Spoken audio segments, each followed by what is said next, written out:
Back, this is Asif Ansari and you are watching engineering tactics. तो guys, last video में मैंने आपको बताया था कि प्लिंथ बीम को किस तरीके से रीड करते हैं, वो कैसा होता है, वो चीज मैंने आपको बताया था। और मैंने आपको बताया था कि नेक्स्ट वीडियो में मैं आपको उसका बीम बताने वाला हूं, टिपिकल बीम डिटेल्स किस तरीके से हम रीड करेंगे और उसका रेनफोर्समेंट डिटेल हम किस तरीके से रीड करेंगे।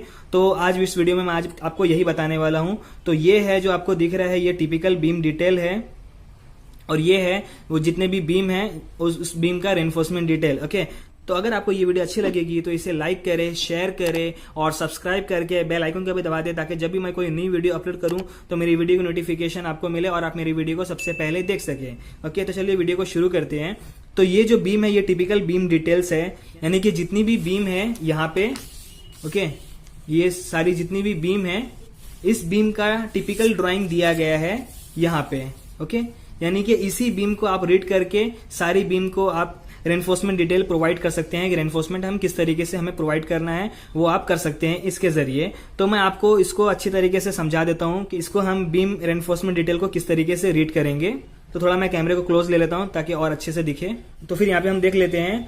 तो ये है जो आपको ये दिख रहा है, ओके, ये सब कॉलम है और ये भी कॉलम है और ये कॉलम है। ओके, अब यहाँ पे जो बीम दिखाया गया है वो कैसा बताया गया है, एंड सपोर्ट से लेकर मिडल सपोर्ट से लेकर और कैंटिलीवर बीम तक का दिखाया गया है। ओके, तो सारी चीज को इसी में कवर कर दिया गया है, इसलिए इसको टिपिकल बीम डिटेल बोला गया है।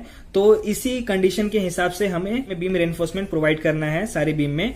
तो यहाँ पे मैं आपको बता देता हूँ कि ये जो पतली लाइन दिख रही है ये है बीम का आउटर सरफेस, ये और ये। ओके, और ये जो थिक लाइन दिख रही है जितनी भी, ये वाली, ये है रेनफोर्समेंट। ओके, ये सारी स्टील है। तो सबसे पहले मैं स्टार्ट करता हूं बॉटम स्टील से। तो बीम में बॉटम स्टील का मैं आपको बता देता हूं कि ये है, ये लाइन जो दिख रही है ये है बॉटम स्टील बीम का। ओके, यहाँ पे लिखा गया है बॉटम स्ट्रेट बार और उसके ऊपर यहाँ पे बताया गया है बॉटम कर्टल बार, यानी कि ये जो बार है ये बार को हम बॉटम कर्टल बार बोलेंगे। मैं आपको डिटेल में बताऊंगा कि इसको किस तरीके से प्रोवाइड करना है। ओके, ये जो दिख रहा है आपको ये हो जाएगा टॉप स्टील बार। ओके, और साथ में ये जो नीचे दिया गया है यहाँ पे ये है top extra over and support, यानी कि जहां पे एंड सपोर्ट रहेगा वहां पे प्रोवाइड करना है। और यहाँ पे आपको ये दिखेगा, यहाँ पे है top extra over middle support, ये जो मिडल सपोर्ट आ रहा है और वहां पे इस बार को हम प्रोवाइड करेंगे। ओके, तो ये आपने देख लिए। अब यहाँ पे सारी स्पेसिफिकेशंस दी गई है कि हमें बार कितनी लेंथ पे डालने की है, कहां से कहां तक डालने की है, वो यहाँ पे बताया गया है। ये लेंथ 1 हो जाएगा इस बीम का, ये लेंथ 2 हो जाएगा इस बीम का और ये लेंथ 3 हो जाएगा इस बीम का। ओके, तो यहाँ पे हमें कर्टल बार प्रोवाइड करने के लिए बताया गया है कि ये है कर्टल बार, और कर्टल बार प्रोवाइड करने के लिए यहाँ पे बताया गया है कि ये जो कॉलम है, कॉलम के फेस से 0.1 इंटू एल करना है। जितना आंसर आता है वहां से हमें कर्टल बार शुरू करनी है। तो दोनों तरफ से हमें 0.1 इंटू L1 छोड़ना है। कि सपोज अगर ये L1 यानी कि इस बीम की अगर लेंथ 5 मीटर है, यानी कि 5000 mm, तो उसका 0.1 हो जाएगा 500 mm, यानी कि 500 mm यहां से छोड़ना है, 500 mm यहां से छोड़ना है और यहाँ पे जितना बचेगा उतना हमें ये कर्टल बार प्रोवाइड करना है। जैसे कि 500 1 मीटर हो जाएगा, यानी कि 4 मीटर की बार यहाँ पे लगेगी कर्टल बार। ओके, जहां जहां पे कर्टल बार रहेगा वहां पे ऑलरेडी इसमें स्पेसिफाई किया रहेगा। जैसे कि यहाँ पे आप देख सकते हैं ये कर्टल बार। ओके, तो यहाँ पे कर्टल बार जहां जहां पे रहेगा जिस भी बीम में, तो वहां पे ये ऑलरेडी यहाँ पे दिया रहेगा। ओके, तो यहाँ पे हम देख लेते हैं फिर से।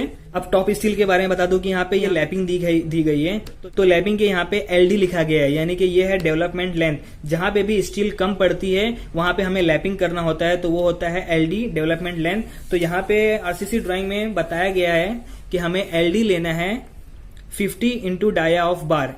ओके, यानी कि 50D हमें लेना है एलडी। ओके, उसके बाद आपको बता दूं कि यहाँ पे है top extra over and support. यहाँ पे एंड सपोर्ट के लिए भी बार हमें लगाना है। तो यहाँ पे लगाने का भी स्पेसिफिकेशंस दिया गया है कि यहाँ पे 0.25 इंटू L1 करेंगे। तो वो कितना हो जाएगा वो मैं आपको बता देता हूँ। 5000 mm की बीम थी।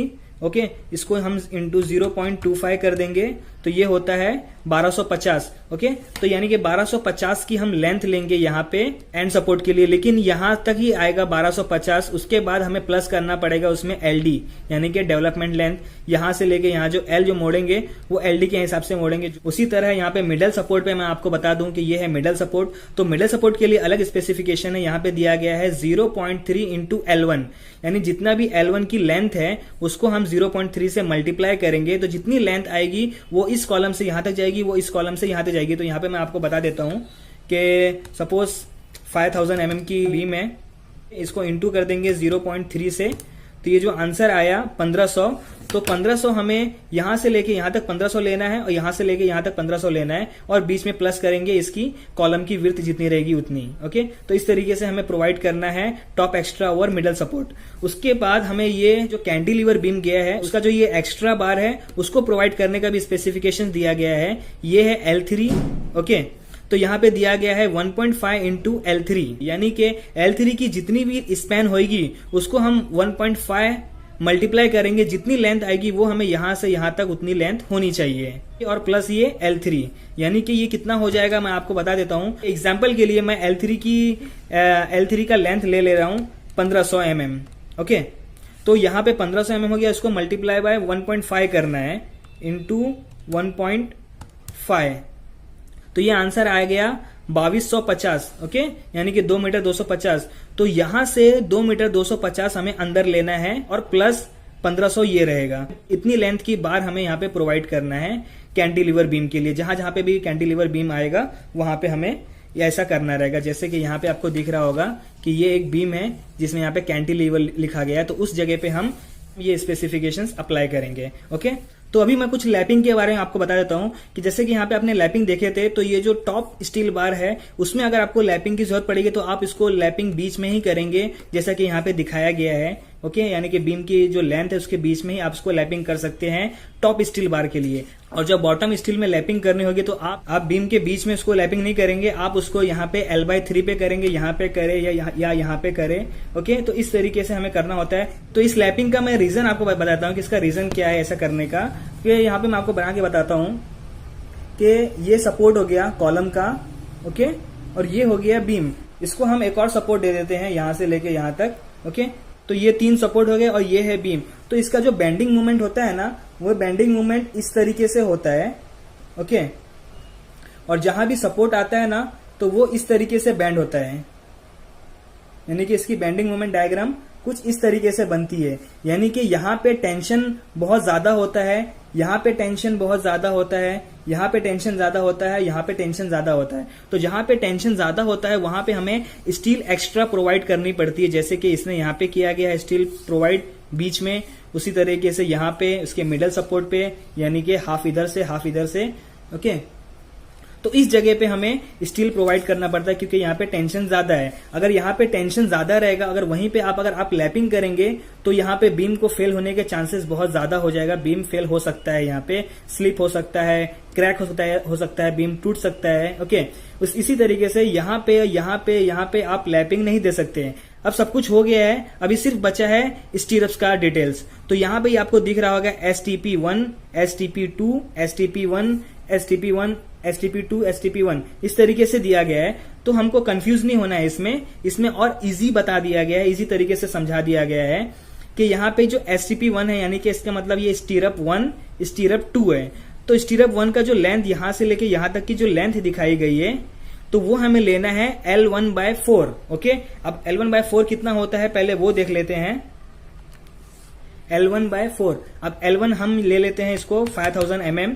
ओके, उसको हम डिवाइड करेंगे 4 से, तो ये हो गया 1250। ओके, यानी कि यहां से लेके 1250 हमें स्टीरअप 1 प्रोवाइड करना है, और यहां से लेके इस कॉलम से लेके यहां तक हमें 1250 स्टीरअप 1 प्रोवाइड करना है, और बीच में जितना बचेगा वो स्टीरअप 2 रहेगा। अब ये क्या है वो मैं आपको बता देता हूं। जैसे कि यहां पे आपको दिख रहा होगा, ये है बीम नंबर, ये सारा PB1 बीम नंबर दिया गया है। ये सारा एक साथ इसलिए लिखा गया है कि इसकी जो रेनफोर्समेंट डिटेल है वो सेम है, इसीलिए लिखा गया है। इसकी साइज भी सेम है। तो ये है स्ट्रेट बार जो हमें प्रोवाइड करना है बॉटम में।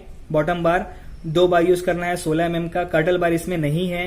ओके, और इसमें टॉप में भी 2 बार यूज करना है। और यहाँ पे स्टीरअप 1 और स्टीरअप 2 है जो मैं आपको बता रहा था। Okay, स्टीरअप 1 and स्टीरअप 2। तो यहाँ पे आपको बता रहा हूँ जो थोड़ा अलग वाला है वो बता देता हूँ। जैसे कि यहाँ पे स्टीरअप 1 पे यहाँ पे 8 mm का बार यूज करना है स्टीरअप्स के लिए 175 सेंटर टू सेंटर डिस्टेंस पे। और स्टीरअप 2 पे दिखाया गया है कि 8 mm का बार यूज करना है 200 सेंटर टू सेंटर डिस्टेंस पे। ओके, तो इसका मतलब ये था स्टीरअप्स 1 एंड स्टीरअप्स 2 का। यहाँ पे 175 का डिस्टेंस रहेगा एक दूसरे के बीच में स्टीरअप्स के, और यहाँ पे भी 175 का डिस्टेंस रहेगा, और ये जो बीच में वहां पे 200 का डिस्टेंस रहेगा, इसलिए यहाँ पे स्टीरअप्स 1 एंड स्टीरअप्स 2 लिखा गया है। ओके, तो आई होप आपको समझ में आ गया होगा कि हम टिपिकल बीम डिटेल किस तरीके से रीड करते हैं, किस तरीके से हमें रेनफोर्समेंट प्रोवाइड करनी पड़ती है बीम में, अलग अलग बीम में। तो आई होप आपको ये वीडियो अच्छी लगी होगी, तो इसे लाइक करें, शेयर करें और सब्सक्राइब करके बेल आइकन को भी दबा दें, ताकि जब भी मैं कोई नई वीडियो अपलोड करूं तो मेरी वीडियो की नोटिफिकेशन आपको मिले और आप मेरी वीडियो को सबसे पहले देख सके। ओके, तो चलिए मिलते हैं नेक्स्ट वीडियो में।